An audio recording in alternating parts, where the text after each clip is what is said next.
Chapitre 5. La nuit de l'hiver.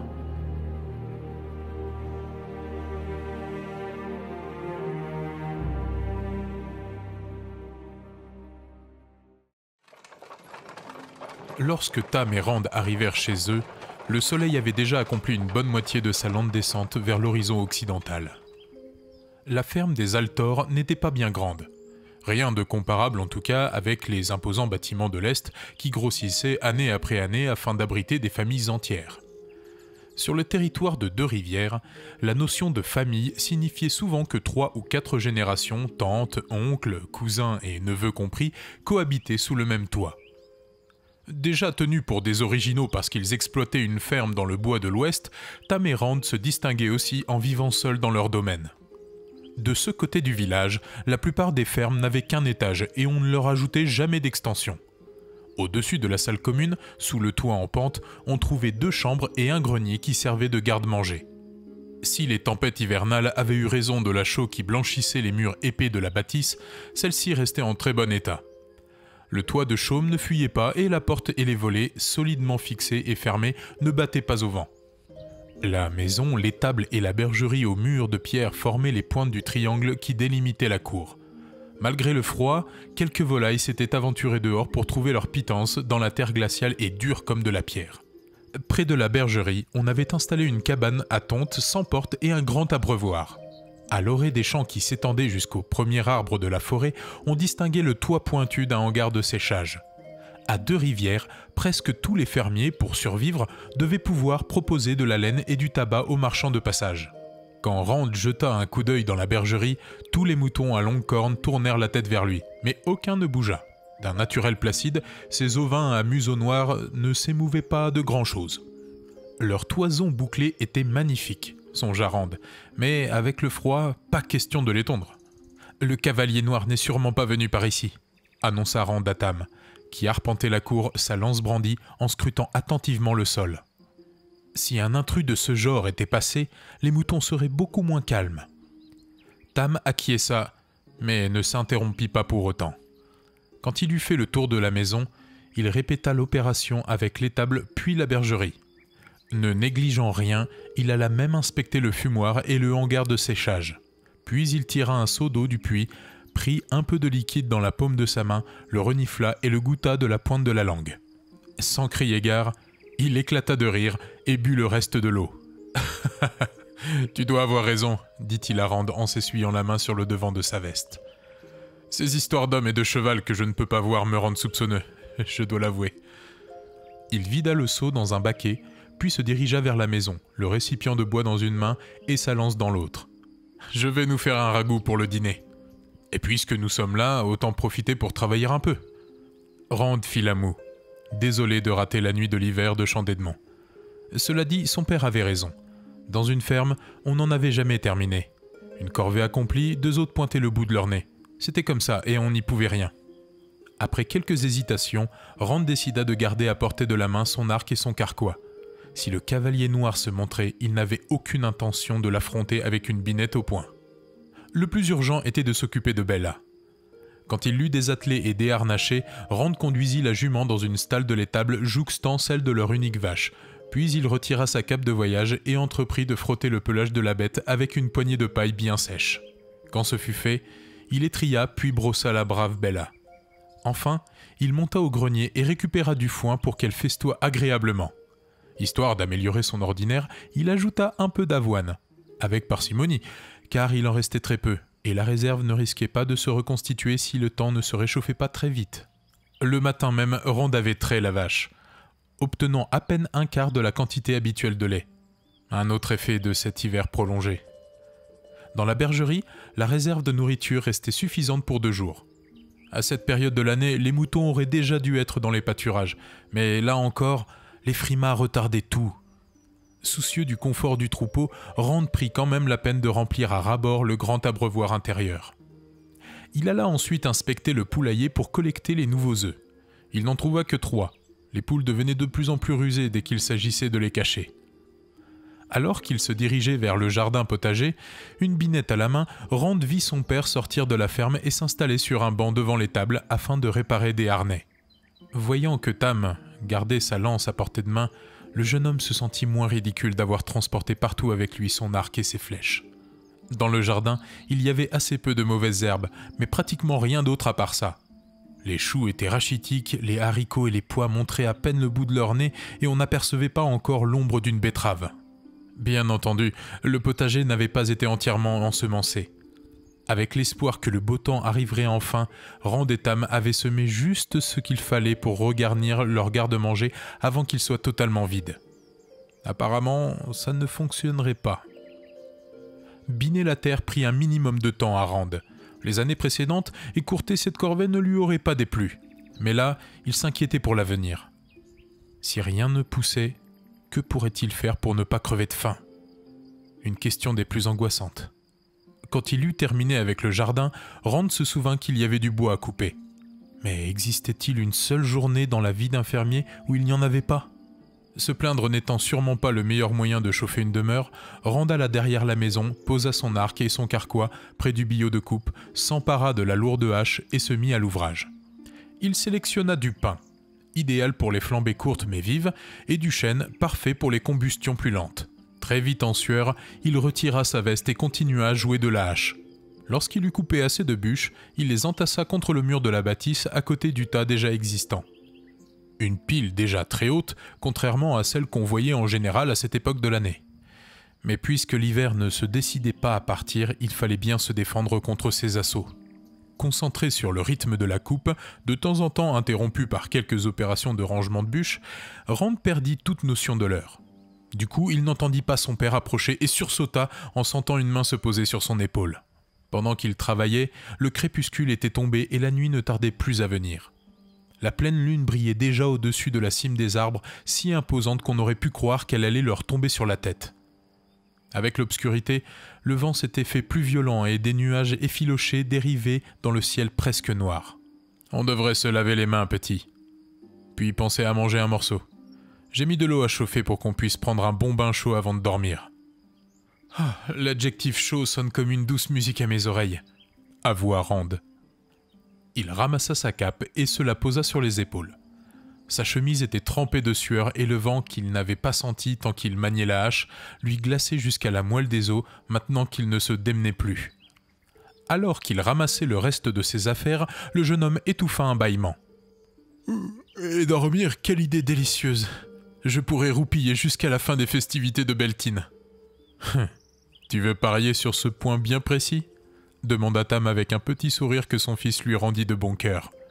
Même s'il n'avait pas fermé l'œil d'une semaine, Rand n'aurait sûrement pas manqué Beltane. Et tout le monde était dans ce cas. Tam ayant décidé de ne lésiner ni sur les bougies ni sur les bûches qui flambaient dans la cheminée, il faisait agréablement chaud et clair dans la salle commune. La cheminée mise à part, un élément dominait tous les autres dans la pièce. Une grande table en chêne assez large et assez longue pour y asseoir au minimum une dizaine de personnes. Depuis la mort de sa mère, Rand avait rarement vu tant d'invités en même temps. Mais la table et les chaises à haut dossier n'avaient jamais bougé de là. Quelques armoires et un ou deux coffres, le plus souvent de fabrication maison, l'œuvre de Tam, complétaient le mobilier résolument minimaliste. Le fauteuil garni de coussins que Tam appelait son siège de lecture était disposé de biais par rapport à la cheminée. Quand il lisait, Rand préférait s'étendre sur le tapis juste en face du feu. L'étagère à livres, près de la porte, se révélait moins bien fournie que celle de l'auberge, mais à Deux-Rivières, se procurer des ouvrages n'était pas facile. Les colporteurs en proposaient très peu, par souci de rentabilité bien entendu, car les livres pesaient lourd et ne coûtaient pas si cher que ça, et ces raretés devaient être réparties entre bon nombre d'amateurs. Comme le reste de la maison, la salle commune avait tendance à briller un peu moins qu'un intérieur tenu par une femme. Le rangement, lui aussi, laissait à désirer. Le présentoir à pipe de Tam traînait sur la table à côté d'un exemplaire des Voyages de Jane l'explorateur, et un autre livre à reliure de bois gisait grand ouvert sur le coussin du siège de lecture. Sur un petit banc près de la cheminée, un harnais en mal de réparation voisinait avec des chemises qui auraient déjà dû être reprisées depuis quelque temps. Bref, la perfection n'était pas au rendez-vous, mais cela conférait à la maison une atmosphère chaleureuse presque aussi réconfortante que le crépitement vigoureux des flammes. Ici, on oubliait sans peine le froid anormal, les faux dragons, les assédailles, les guerres et les cavaliers en cape noire. La bonne odeur de cuisine qui flottait dans l'air fit gargouiller l'estomac de Rand. Debout devant la cheminée, où un chaudron surplombait les flammes, Tam remua son ragoût, puis le goûta. « Ce sera bientôt cuit », annonça-t-il. Rand approcha de la cuvette posée sur un guéridon près de la porte. Il rêvait d'un bain chaud, mais se débarbouiller et se laver les mains suffirait en attendant que l'eau ait fini de chauffer dans l'énorme bouilloire de la pièce du fond. Tam fouilla dans une armoire, en sortit une clé au moins aussi longue que sa main, alla mettre en place la barre de la porte et ferma le verrou de sécurité. « Pourquoi prendre des risques ?» dit-il devant l'étonnement de son fils. « Je deviens peut-être bizarre, à moins que le mauvais temps me tape sur les nerfs, mais... » Il soupira et se tapota la paume avec la clé. « Je vais fermer la porte de derrière. » Tandis que son père passait dans la pièce du fond, Rand tenta en vain de se souvenir d'une occasion où il avait verrouillé les portes. À Deux-Rivières, personne ne s'en donnait la peine parce que ça ne servait à rien. Jusqu'à aujourd'hui en tout cas. Juste au-dessus de la tête de Rand, donc dans la chambre de Tam, un bruit grinçant retentit, comme si on tirait quelque chose sur le sol. Le jeune homme fronça les sourcils. Sauf si son père avait décidé de réaménager les lieux, il devait être en train de récupérer le vieux coffre qu'il gardait sous son lit. Là encore, c'était la première fois que son fils le voyait agir ainsi. Remplissant d'eau une petite bouilloire, Rand la suspendit à un crochet au-dessus des flammes, puis il entreprit de mettre la table. Les assiettes creuses et les cuillères étaient également de fabrication maison, mais la sienne cette fois. Les volets de devant n'étant pas encore fermés, Rand jetait de temps en temps un coup d'œil dehors. Mais il faisait nuit, désormais, et on ne voyait plus rien à part les ombres projetées par les rayons de la lune. Le cavalier noir pouvait être n'importe où, et il valait mieux ne pas y penser. Lorsque son père revint, Rand en écarquilla les yeux de surprise. Un épais ceinturan lui saignant la taille, Tam portait sur la hanche gauche une épée dont la longue poignée, tout comme le fourreau noir, était ornée d'un héron de bronze. Jusqu'à ce jour, à part l'âne, Rand n'avait presque jamais vu d'homme ainsi armé, si on exceptait les gardes du corps des marchands, et il n'avait jamais imaginé que son père pût posséder une épée. Très semblable à celle de l'âne d'ailleurs, si on oubliait les hérons. « Où as-tu eu cette arme ?» demanda-t-il. « Un colporteur te l'a vendue ? Pour combien d'argent ?» Tam dégaina lentement son arme et la lumière des flammes se refléta sur une magnifique lame sans rapport avec la vulgaire longueur de fer qu'exhibaient parfois les gardes des marchands. Malgré l'absence d'or et de pierreries, cette épée avait quelque chose de majestueux. Très légèrement incurvée et aiguisée sur un seul tranchant, la lame était elle aussi ornée d'un héron. De très courts quillons terminés par une pointe protégeaient la poignée. Comparée aux armes des mercenaires engagés par les marchands, le plus souvent des lames à double tranchant assez épaisses pour couper un arbre, l'épée de Tam paraissait presque fragile. « Je l'ai eue il y a fort longtemps », répondit Tam, « et très loin d'ici. Pour répondre à ton autre question, je l'ai payé beaucoup trop cher. 2 pièces de cuivre. C'est un prix prohibitif pour un morceau d'acier. Ta mère n'était pas d'accord. Et comme toujours, elle se montrait plus sage que moi. Mais j'étais jeune et à l'époque, la somme ne me paraissait pas exorbitante pour une telle arme. Ta mère a toujours voulu que je m'en débarrasse, et j'ai souvent pensé qu'elle avait là encore raison. Dans une pièce bien éclairée, la lame semblait parfois s'enflammer comme une langue de feu. Depuis sa plus tendre enfance, Rand rêvait de posséder une épée. Et voilà qu'il avait sous les yeux un véritable chef-d'œuvre d'armurerie. « T'en débarrasser ? Et comment peut-on se défaire d'une épée pareille ? Pas très utile pour diriger des moutons, pas vrai ? Tu te vois labourer un champ avec ça ? Ou faire tes semailles ? » Un long moment, Tam contempla l'épée comme s'il se demandait ce qu'il fichait avec cet objet dans la main. Puis il soupira et ajouta : « Si je ne me fais pas des idées, parce que j'ai tendance à tout noircir, il se peut très bien dans les prochains jours que tu me félicites d'avoir fouillé dans ce vieux coffre. » Après avoir rengainé l'arme, Tam s'essuya les mains sur sa chemise avec une grimace dégoûtée. « Le ragoût doit être prêt. Prépare donc l'infusion pendant que je te sers. » Rand acquiesça et alla prendre la théière. Mais il n'en resterait pas là, c'était clair. Il voulait tout savoir. Pourquoi Tam avait-il acheté une épée ? Cette énigme-là était déjà déconcertante. Et où l'avait-il trouvée ? Très loin de Deux-Rivières ? Quelques originaux exceptés, personne ne sortait du territoire. Pour épouser une étrangère, Tam avait bien dû voyager un peu, cependant. Mais faire l'acquisition d'une arme? En mangeant, décida Rand, il allait bombarder son père de questions. La bouilloire étant très chaude, Rand dut envelopper la poignée dans un morceau de tissu afin de retirer le récipient des flammes. Alors que la chaleur lui montait au visage, un coup frappé à la porte fit grincer sinistrement les gonds et le verrou. Aussitôt, le jeune homme oublia la bouilloire, l'épée et tout le reste. « Un des voisins », marmonna-t-il pour lui-même. « Maître d'Autry doit vouloir nous emprunter du... » Même en plein jour, où on marchait plus vite, la ferme des Dautry, le plus proche voisin, était à une bonne heure de là. Grand emprunteur devant le Créateur, mais peu enclin à conjuguer le verbe « rendre », à la première personne, Oren Dautry aurait cependant hésité à se déplacer de nuit en ce moment. Tam posa sur la table les assiettes qu'il venait de remplir, puis il s'écarta lentement, les deux mains serrant la longue poignée de son épée. « Je ne crois pas. » commença-t-il. À cet instant, la porte explosa, les pièces métalliques du verrou venant s'écraser sur le sol. Une silhouette se découpa sur le seuil de la maison. Un géant, vêtu d'une cotte de maille qui lui tombait jusqu'aux genoux, des pics hérissant ses épaules, ses poignets et ses coudes. De sa vie, Rand n'avait jamais vu un homme si grand. Dans une main, l'intrus serrait une épée qui évoquait vaguement une faux. L'autre était plaquée contre son front, comme s'il voulait abriter ses yeux de la lumière.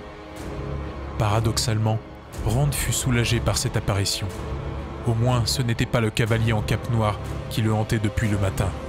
Soudain, il vit les étranges cornes de bélier qui surplombaient la tête de l'intrus, touchant presque la chambranle de la porte. Là où aurait dû se trouver un nez et une bouche, un museau poilu s'ouvrait sur des crocs acérés. Criant à s'en casser les cordes vocales, Rand jeta la bouilloire à la tête du monstre. Aspergée d'eau bouillante, la créature poussa un rugissement plus animal qu'humain. Au moment où la bouilloire la percutait, l'épée de Tam s'abattit en un éclair. Son hurlement transformé en gargouillis, le monstre géant bascula en arrière, mais il ne tomba pas, parce qu'un de ses congénères tentait déjà d'entrer dans la maison. Avant que Tam frappe de nouveau, Rand aperçut une tête horriblement déformée surmontée de cornes droites comme des fers de lance. Leurs membres s'en mêlant, les deux victimes de Tam bloquaient momentanément l'entrée. « File d'ici, mon garçon, et cache-toi dans les bois !» Malgré son hébétude, Rand comprit que ces paroles lui étaient adressées.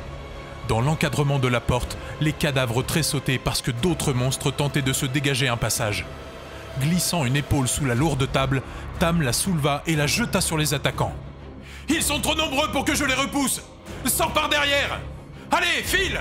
Je te suivrai très vite !»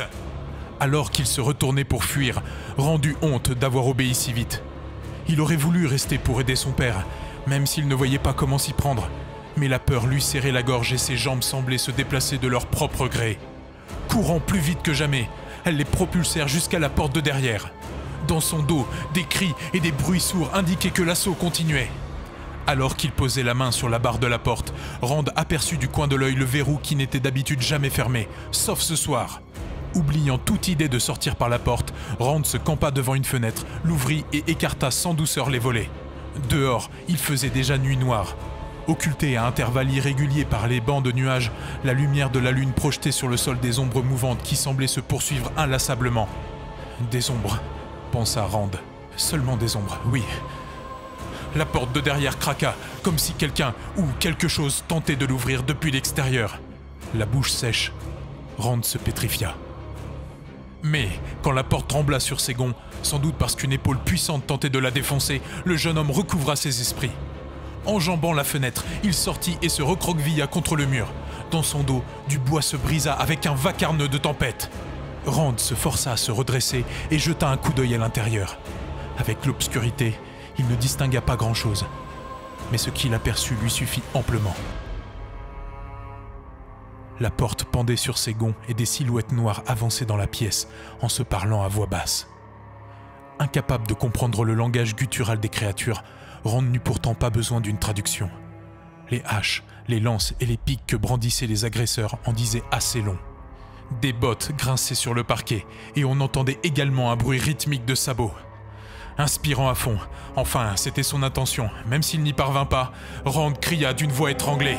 « Il t'attaque par derrière !» Un croassement, certes, mais qui disait bien ce qu'il voulait dire. C'était déjà quelque chose. « Je suis dehors! Enfuis-toi, papa !» Sur ces mots, le jeune homme se détourna et s'éloigna de la maison à la vitesse du vent. Dans la pièce du fond, des cris rageurs retentirent. Puis, un bruit de verre brisé indiqua à Rand qu'un des monstres, trop impatient, avait préféré sortir par une fenêtre pour le poursuivre. Soucieux de fuir le plus vite possible, il ne se retourna pas pour vérifier s'il avait raison. Comme un renard traqué par une meute de chiens, Rand fit mine de courir vers la forêt. Passant dans une ombre projetée par la lune, il se laissa tomber sur le ventre puis rampa en arrière jusqu'à l'ombre encore plus imposante de l'étable. Lorsque quelque chose tomba sur son épaule, il se contorsionna sans savoir s'il essayait de se battre ou de s'enfuir. Puis il s'avisa qu'il en décousait avec le nouveau manche de binette que Tam était en train de fabriquer. « Imbécile !» se morigéna-t-il, le souffle coupé par ses inutiles efforts. « Espèce de copine abrutie !» Ayant un peu récupéré, il rampa le long du mur de derrière de l'étable, traînant avec lui le manche de binette. Une arme qui n'avait rien d'extraordinaire, mais qui valait mieux que le vide cependant. Arrivé au coin de l'étable, Rand jeta un coup d'œil prudent dans la cour. La créature qui avait fracassé la fenêtre pour le traquer n'était nulle part en vue. Mais elle devrait rôder dans la nuit, prête à lui bondir dessus dès qu'elle l'apercevrait. Sur sa gauche, dans la bergerie, les moutons bêlaient de terreur et des bruits de sabots indiquaient qu'il tentait de trouver une sortie. Des ombres passaient et repassaient derrière les fenêtres de devant au volet ouvert de la maison, et Rand entendait clairement le bruit caractéristique de l'acier qui percute de l'acier. Soudain, une fenêtre explosa dans un geyser d'éclats de verre et d'échardes de bois. Épée au poing, Tam bondit hors du piège qui était devenu sa demeure. Il atterrit souplement sur ses pieds, mais ne s'éloigna pas de la maison. Bien au contraire, ignorant les monstres qui sortaient à leur tour par la porte et la fenêtre dévastée, il fonça vers l'arrière de la bâtisse. Rand eut du mal à en croire ses yeux. Pourquoi son père ne tentait-il pas de fuir? Puis il comprit. Tam l'avait entendu crier derrière la maison et il essayait de le retrouver. « Je suis là !» cria-t-il. Tam se retourna, mais au lieu de courir vers son fils, il fonça dans la direction opposée. « Cours, mon gars !» cria-t-il, agitant son épée comme s'il s'adressait à quelqu'un se trouvant devant lui. « File te cacher !» Une dizaine de silhouettes géantes se lancèrent à sa poursuite en hurlant de fureur. Rand recula dans les ombres derrière l'étable. Si quelques créatures étaient restées dans la maison, elles ne le verraient pas de leur position. Provisoirement, il était en sécurité. Mais son père, lui, prenait tous les risques en attirant les monstres à ses trousses. Serrant plus fort son arme improvisée, Rand dut produire un gros effort pour ne pas éclater de rire. Un fichu manche de binette! Affronter un des monstres avec ça ne serait pas l'équivalent d'une amicale joute au bâton avec Perrine. Mais il ne pouvait pas abandonner Tam. « Si je me déplace comme un chasseur qui piste un lapin, » murmura-t-il, « ils ne m'entendront pas et ne me verront pas davantage. » Des cris de colère retentirent, lui glaçant les sangs. « Que la lumière brille sur moi, on dirait une meute de loups affamés. » Sans un bruit, le jeune homme quitta sa cachette et courut vers la forêt. Quand il l'eut atteinte, la sombre présence des arbres commença par le tranquilliser. Grâce à eux, il allait pouvoir se dissimuler aux yeux des monstres qui venaient d'attaquer la ferme. Mais, au bout d'un moment, des ombres bougèrent un peu partout autour de lui et il eut le sentiment que la nuit s'épaississait, devenant plus dangereuse. Les arbres semblaient le toiser de haut et leurs branches paraissaient se tendre vers lui. Mais s'agissait-il vraiment de troncs et de branches ? En tendant l'oreille, Rand croyait capter les ricanements pervers des créatures qui lui tendaient sans nul doute une embuscade. Ses véritables poursuivants ne hurlaient pourtant plus, mais dans le silence de la nuit, le simple son de deux branches poussées l'une contre l'autre par le vent suffisait à lui donner des palpitations cardiaques. Se pliant en deux, décidé à ramper s'il le fallait, il n'osait plus respirer de peur de se trahir. Soudain, une main se plaqua sur sa bouche et une autre se referma sur son poignet. Avec son bras libre, il tenta de frapper l'agresseur qui se trouvait dans son dos. « Ne me brise pas la nuque, mon gars !» souffla une voix familière. Toute tension l'abandonnant, Rand cessa de lutter. Quand son père le lâcha, il tomba à quatre pattes, haletant comme s'il avait couru pendant des heures. Tam s'accroupit à côté de lui, un coude posé sur son genou et la tête appuyée dans la paume de sa main. « Si je m'étais rappelé combien tu as grandi ces dernières années, » souffla Tam, « je n'aurais pas essayé ce coup-là. » Ses yeux sans cesse en mouvement sondaient soigneusement la forêt environnante. « Mais je devais t'empêcher de crier. Certains Trollocs ont une meilleure ouïe qu'un chien. « Mais les Trollocs ne... » commença Rand. Il n'alla pas plus loin. Après les événements de ce soir, comment croire encore que ces monstres appartenaient aux légendes? De toute façon, qu'il s'agisse de Trollocs ou du Ténébreux en personne, ne changeait rien au problème. « Tu es sûr ?» demanda quand même Rand. « Pour les Trollocs, je veux dire. »« Absolument certain. En revanche, ne me demande pas ce qu'ils font à Deux-Rivières. Je n'avais jamais vu l'ombre d'une de ces créatures, mais j'ai parlé à des hommes habitués à les combattre. Du coup, j'en sais peut-être assez pour nous sauver la mise. Ouvre bien tes oreilles, mon gars. Dans le noir, les Trollocs y voient 6 fois mieux que nous. Cela dit, toute lumière très vive les aveugle momentanément. C'est peut-être grâce à ce phénomène que nous avons réussi à leur échapper. Les plus doués peuvent suivre une proie en reniflant son odeur ou en l'entendant se déplacer, mais ces monstres sont réputés pour leur paresse. Si nous leur échappons pendant assez longtemps, ils finiront par renoncer. Cette nouvelle ne suffit pas à rassurer Rand. Dans les légendes, on dit qu'ils haïssent l'humanité et servent fidèlement le Ténébreux. Si le berger de la nuit a un troupeau, il est à coup sûr composé en partie de Trollocs. D'après ce qu'on m'a dit, ils tuent pour le plaisir. C'est tout ce que je sais d'eux. Sinon, qu'un homme ne doit jamais leur faire confiance, sauf s'ils ont peur de lui. Et encore, même dans ces circonstances, il faut rester prudent. Rand frissonna à l'idée de rencontrer un jour quelqu'un capable de faire peur aux Trollocs. « Tu crois qu'ils nous traquent toujours ?» ?»« C'est possible, mais pas certain. Ils ne m'ont pas l'air très malins, pour tout dire. Une fois dans la forêt, je n'ai eu aucune difficulté à les lancer sur une fausse piste en direction des montagnes. » Tam se palpa le flanc droit, puis leva sa main à hauteur de ses yeux. « Cela dit, il ne faut quand même pas s'y fier. »« Tu es blessé !» s'écria Rand. « Ne crie pas comme ça. C'est une égratignure, et nous ne pouvons rien faire pour le moment de toute façon. Au moins, le temps est plus clément, dira-t-on. Dormir à la belle étoile ne sera pas si dur que ça. » Dans un coin de sa tête, Rand était justement en train de se languir de son épaisse cape et de sa veste. Les arbres coupaient le vent, certes, mais ce qui restait des bourrasques suffisait amplement à faire trembler un homme de froid. Tendant un bras, Rand toucha le front de Tam et fit la grimace. « Tu es brûlant de fièvre. Il faut que je te ramène au village pour que Ninaev te soigne. »« Pas tout de suite, mon garçon. On ne peut pas traîner. Dans le noir, c'est un long chemin. » Rand se releva et tenta d'aider Tam à en faire autant. Un grognement de douleur le dissuada de continuer.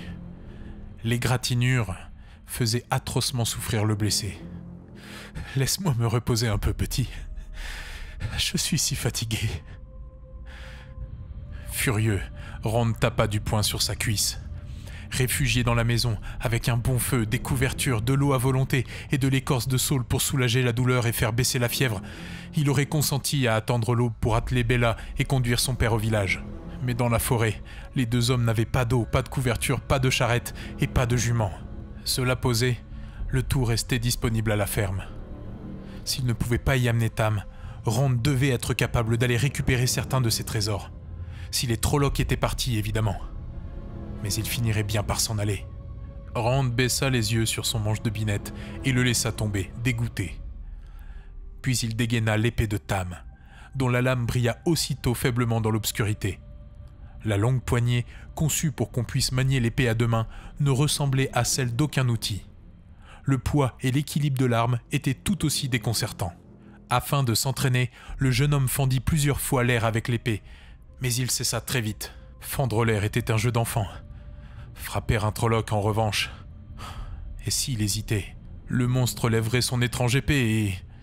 « Ça suffit, ce genre de pensée ne t'avancera à rien !» Rand se redressa de nouveau. « Où vas-tu » demanda Tam, le prenant par le bras. « Nous avons besoin de la charrette et de couverture et... » Sans difficulté, Rand dégagea son bras. Pas un bon signe lorsqu'on connaissait la force de Tam en temps normal. « Repose-toi, je ne serai pas long. »« Sois prudent. » S'il ne voyait déjà plus le visage de son père dans cette nuit d'encre, Rand sentait toujours son regard peser sur lui. « Ne t'en fais pas. Oui, je serai aussi prudent qu'une souris qui explore le nid d'un faucon. » Ombre parmi les ombres, Rand avança en silence dans la forêt obscure. Enfant, dans ces bois, combien de fois avait-il joué à chat perché avec ses amis ? Eh bien, aujourd'hui, c'était pareil. Sauf qu'il ne pouvait pas se permettre de perdre s'il tenait à la vie. Malgré tous ses efforts, Rand avait du mal à voir les choses ainsi. Et c'était peut-être ça qui finirait par le trahir. Passant furtivement d'arbre en arbre, il tenta de mettre un plan au point. Quand il atteignit la lisière de la forêt, il venait de rejeter inexorablement le 10 ou 11e. En réalité, tout dépendait des Trollocs. S'ils avaient levé le camp, Rand n'aurait plus qu'à entrer dans la maison pour se servir. S'il s'était incrusté, eh bien, dans ce cas, il n'aurait plus qu'à rejoindre Tam. Agir ainsi ne lui disait pas grand-chose, mais s'il se faisait tuer, ça n'aiderait sûrement pas son père. L'étable et la bergerie étaient totalement obscures, comme il se devait. De la lumière dansait toujours derrière les fenêtres de devant de la maison et une pâle lueur filtrait de la porte défoncée. Les bougies allumées par Tam et les flammes du feu? Ou les Trollocs sont-ils toujours là? Le cri d'un engoulevent fit sursauter Rand. Alors qu'il s'appuyait à un arbre, tremblant comme une feuille, il comprit que se torturer la cervelle ne le mènerait à rien. Se jetant à plat ventre, l'épée serrée contre son flanc, il entreprit de ramper jusqu'à la bergerie. Arrivé à destination, il s'adossa au mur de pierre et tendit l'oreille. Aucun son ne troublait le silence. Dans la cour, plus rien ne bougeait, et les lumières de la maison ne fluctuaient plus du tout. Bella et la charrette en premier, ou d'abord ce que j'ai à prendre à la maison? La lumière finit par influencer sa décision. L'étable obscure semblait un lieu parfait où tendre une embuscade. Dans la maison, personne ne pourrait le prendre par surprise et il verrait ce qu'il faisait. Alors qu'il s'accroupissait de nouveau, Rand s'interrompit, frappé par un détail perturbant. On n'entendait rien du tout. Même si la plupart des moutons étaient sans doute endormis, on aurait dû capter quelques bêlements isolés. Mais Rand distinguait à peine les ovins, immobiles sur le sol. L'un d'eux gisait pratiquement à ses pieds, de l'autre côté du muret. Toujours sans bruit, Rand se pencha par-dessus la clôture minérale de la bergerie et tendit un bras pour toucher l'animal. Ses doigts rencontrèrent une luxuriante laine bouclée imbibée d'un liquide poisseux. Bien entendu, le mouton ne bougea pas. Rand recula si brusquement qu'il faillit basculer en arrière et s'étaler sur le dos. « Il tue pour le plaisir », avait dit Tam. Très remué, Rand essuya sa main souillée dans la poussière.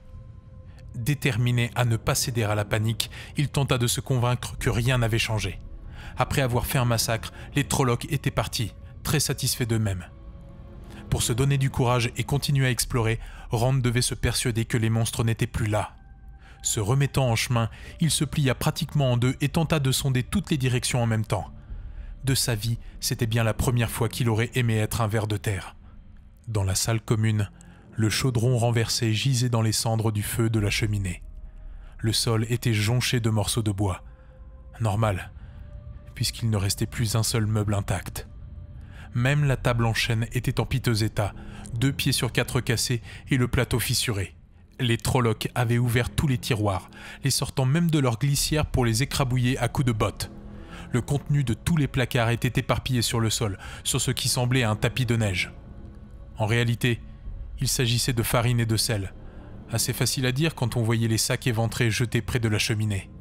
4 cadavres complétaient le tableau. Des Trollocs, bien entendu. Parmi eux, Rand reconnut le premier attaquant tué par Tam, la créature aux cornes de bélier.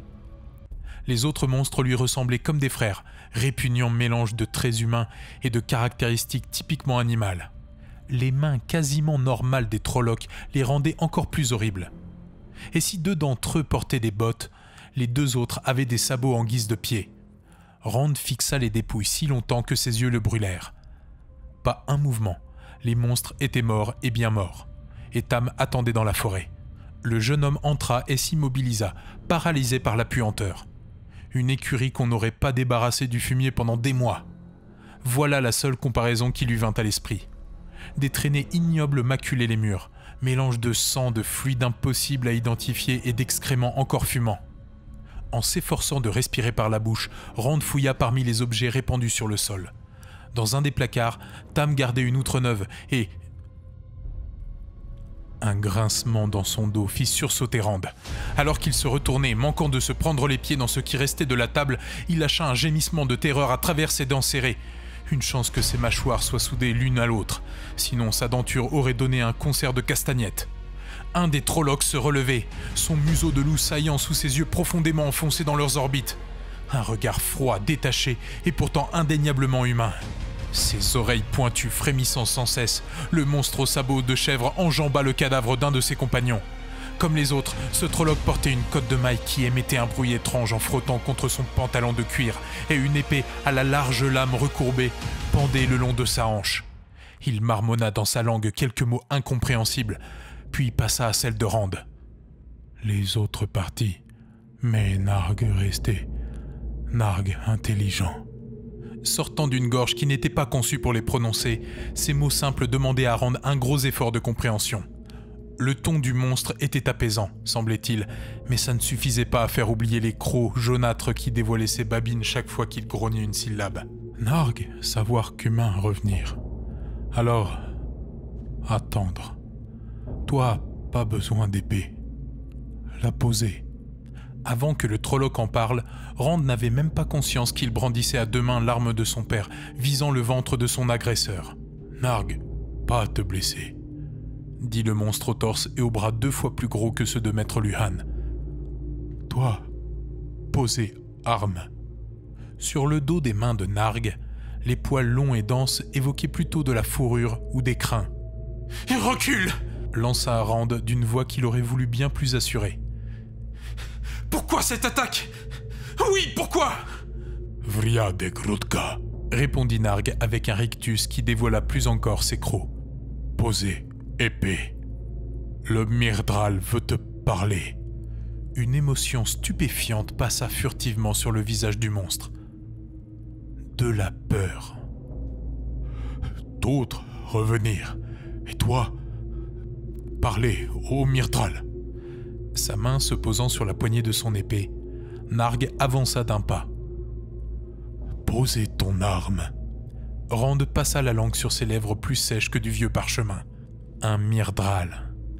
Les monstres sortis des légendes abondaient ce soir. Si un blafard arrivait, les Trollocs auraient presque l'air inoffensifs par contraste. Le jeune homme devait fuir sans perdre de temps. Mais si le Trolloc dégainait son arme, il n'aurait pas une chance de s'en tirer. Se forçant à sourire, il souffla. « D'accord. » Tout en serrant plus fort la poignée de son arme, Rand baissa les bras. « Je parlerai au Myrddraal. » Sans crier gare, et à une incroyable vitesse, le Trolloc bondit sur sa proie. Par réflexe, Rand releva les bras. Le monstre le percuta, l'envoyant s'écraser contre un mur. Le souffle coupé, Rand glissa vers le sol, son adversaire toujours sur lui. Pour éviter ses mâchoires assassines et ses mains d'étrangleur, le jeune homme se débattait de toutes ses forces. Le Trolloc eut un étrange spasme et s'immobilisa. Sonné par le choc contre le mur et coincé par le poids du cadavre, Rand resta un moment sans bouger. Un cadavre ? Oui, incontestablement. Une bonne longueur d'acier dépassait du dos de Narg. La dérisoire manœuvre défensive de Rand avait payé finalement. La chemise et le visage empoissés de sang, le jeune homme se demanda un moment s'il n'allait pas vomir. Pas encore remis de sa terreur, il tremblait de tous ses membres. En même temps, il éprouvait un intense soulagement à l'idée d'être toujours en vie. Mais d'autres Trollocs devaient venir. Avec un Myrddraal, autrement dit un blafard. Selon les légendes, les blafards, hauts de plus de 20 pieds, avaient des yeux de feu et galopaient sur les ombres qui leur tenaient lieu de monture. Rand devait se dépêcher de trouver ce qu'il lui fallait, histoire de pouvoir filer ensuite sans demander son reste. Mobilisant toute sa force, il se dégagea du cadavre et faillit hurler de terreur quand 2 grands yeux écarquillés se rivèrent sur lui. Mais c'était le regard de la mort, finit-il par comprendre, et il ne risquait rien pour le moment. Après s'être essuyé les mains avec un chiffon, en réalité une des chemises de Tam déchirées dans la tourmente, Rand saisit la poignée de son épée et la dégagea du cadavre. Dès qu'il eut nettoyé la lame, il jeta le chiffon sur le sol avec une pointe de culpabilité cependant. Mais l'heure n'est pas à la propreté, pensa-t-il avant d'éclater d'un rire hystérique qu'il étouffa en serrant de nouveau les mâchoires. Même en y consacrant tout son temps, il semblait impossible de nettoyer assez bien la maison pour la rendre de nouveau habitable, sans parler de la puanteur qui devait déjà imprégner les poutres. Mais ce n'était pas vraiment le moment de songer à ça. Il est peut-être déjà trop tard pour songer à autre chose, qui sait. Rand aurait parié qu'il oubliait des dizaines d'objets susceptibles de lui être utiles.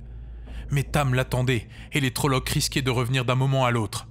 Se laissant guider par son instinct, le jeune homme alla récupérer des couvertures à l'étage et du linge propre pour bander la blessure de son père.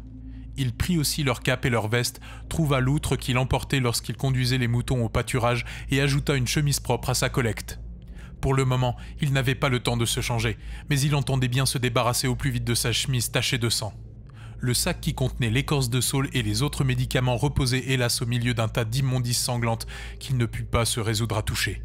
Le baquet apporté par Tam était toujours là où il l'avait posé, près de la cheminée. Par miracle, son contenu n'était pas souillé. Après avoir rempli son outre, Rand se lava les mains avec le reste de l'eau. Puis il fit un ultime tour de ce qui avait toujours été son foyer. Avisant son arc, il voulut le ramasser, mais constata qu'on l'avait cassé en deux à l'endroit le plus épais. Puisqu'il en était ainsi, ce qu'il avait récupéré jusque-là suffirait. Une fois qu'il eut tout entassé sous le porche, il retourna dans la salle commune et ramassa une lanterne à demi cassée qui contenait encore de l'huile. Quand il l'eut allumée avec une bougie, il ferma les volets. À cause du vent en partie, mais surtout pour que tout ait l'air normal. Puis il sortit la lanterne dans une main et l'épée dans l'autre. Qu'allait-il trouver dans l'étable ? Après ce qui s'était passé dans la bergerie, il ne se faisait guère d'illusions. Mais pour ramener Tam au village, il aurait besoin de la charrette, et de Bella pour la tirer. Les doubles portes étaient ouvertes, celle de droite pendant lamentablement sur ses gonds. À l'intérieur, tout semblait normal de prime abord. Mais les portes des stalles avaient été arrachées, Bella et la vache manquant à l'appel. Au fond de la bâtisse, la charrette gisait sur le flanc, presque tous les rayons de ses roues brisés comme du petit bois. Un des bras d'attelage était également cassé. Rand ne put plus lutter contre un sentiment d'impuissance et de désespoir. Même si Tam était en état d'être déplacé, il doutait d'avoir la force de le porter jusqu'au village. De toute façon, être secoué risquait de le tuer plus vite encore que la fièvre. Pourtant, il n'y avait rien d'autre à faire. Rester ici ne servait plus à rien désormais. Alors qu'il se détournait pour sortir, Rand avisa le bras d'attelage cassé qui gisait sur le sol couvert de paille. Pour la première fois depuis le début de l'attaque, il eut un sourire sincère. Posant la lanterne et l'épée sur le sol, il plaqua son épaule contre le flanc de la charrette et poussa afin de le faire basculer sur l'autre côté, celui où se trouvait le bras d'attelage intact. Quand il eut réussi, il ramassa l'épée et commença à jouer les bûcherons. À sa grande satisfaction, des copeaux de bois volèrent aussitôt dans les airs et le travail avança aussi vite que s'il avait utilisé une hache. Lorsque le bras d'attelage tomba sur le sol, Rand baissa les yeux sur la lame et constata qu'elle n'était même pas émoussée. Sur un bois si vieux et si dur, le tranchant de hache le mieux aiguisé aurait souffert. C'était une certitude. Cette lame, en revanche, semblait aussi affûtée qu'avant.